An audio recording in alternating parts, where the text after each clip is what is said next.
नमस्कार दोस्तों। पुस्तक दिल से दिल तक, अध्याय 39। मुसीबत या अवसर।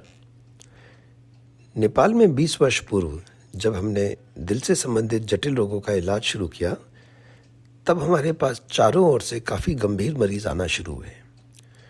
24 घंटे सातों दिन हमें तत्पर रहना होता। किसी भी वक्त कोई भी गंभीर मरीज आ सकता था। मैं और मेरी कैथलैब टीम सदा तैयार रहती थी।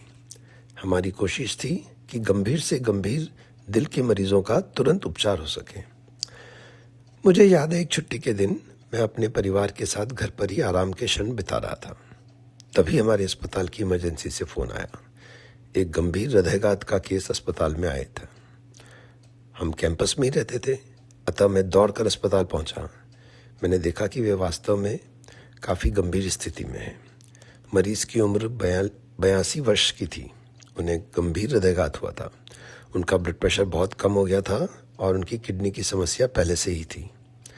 ऐसी स्थिति में किसी भी तरह के हार्ट का ऑपरेशन, एंजियोग्राफी या स्टेंट लगाना मुश्किल होता है।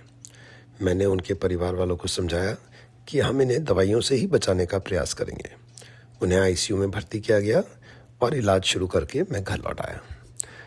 करीब 1 घंटे बाद मेरे पास दोबारा फ़ोन आया कि मरीज की स्थिति और बिगड़ गई है। मैं फिर अस्पताल जाकर मैंने मरीज को देखा।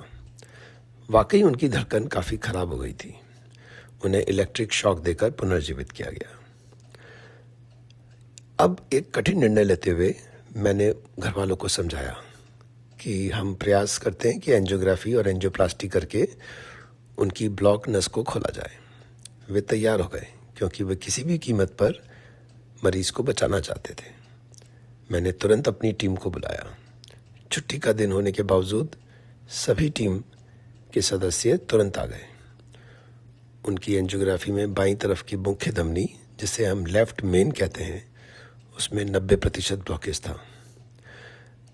20-22 वर्ष पूर्व ऐसे ब्लॉकेज की एंजियोप्लास्टी सामान्यतः नहीं करी जाती थी, लेकिन इस केस में कोई और चारा नहीं था। हमने वैसा ही किया। एंजियोप्लास्टी करी और हम सफल रहे।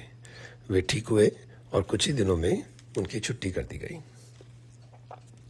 दोस्तों, मज़े की बात यह है कि मरीज और परिजन ही नहीं, हमारे अस्पताल के स्टाफ और साथी डॉक्टर्स के लिए भी यह बहुत प्रसन्नता की बात थी कि इस तरह का जटिल ऑपरेशन नेपाल में पहली बार किया गया और सफल हुआ।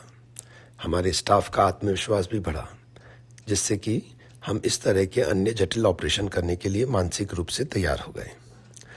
अतिरिक्त प्रसन्नता की बात यह थी कि कई प्रतिष्ठित इंटरनेशनल कॉन्फ्रेंसेस में इस केस का उल्लेख हुआ। इलाज के बाद वे मरीज करीब 5 से 6 वर्ष जीवित रहे। ज़रा सोचें, यदि मैं आलस्य कर जाता और रविवार की छुट्टी का हवाला देकर उस केस को अटेंड नहीं करता, तो क्या मुसीबत में अवसर तलाशने का लाभ मुझे मिल पाता? सफलता विफलता की परवाह करे बिना यदि हम पुरुषार्थ के लिए कमर कस लें, तो मन की खुशी और सुयश दोनों मिल सकते हैं। यह पाठ सीखा मैंने। धन्यवाद।